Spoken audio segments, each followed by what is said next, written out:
আজকে আলোচনার মূল কেন্দ্রবিন্দু দুই উপদেষ্টার বিশেষ সহকারীকে সরিয়ে দেওয়া হয়েছে।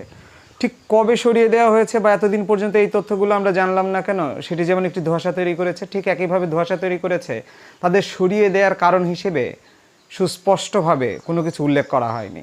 পত্রিকাগুলো তাদের গোয়েন্দা সংস্থা বা তাদের রিপোর্টের ভিত্তিতে যতটুকু জানা যাচ্ছে, দুর্নীতির অভিযোগে তাদেরকে সরিয়ে দেওয়া হচ্ছে।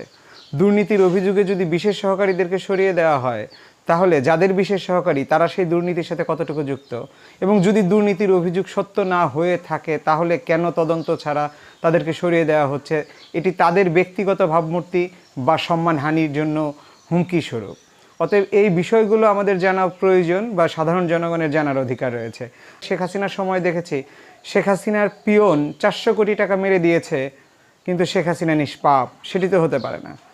যে উপদেষ্টার পিয়নেরা বা যে উপদেষ্টার বিশেষ সহকারীরা দুর্নীতির অভিযোগে অভিযুক্ত হতে পারে, সেই উপদেষ্টাদের দুর্নীতির অভিযোগ সামনে আসা দরকার।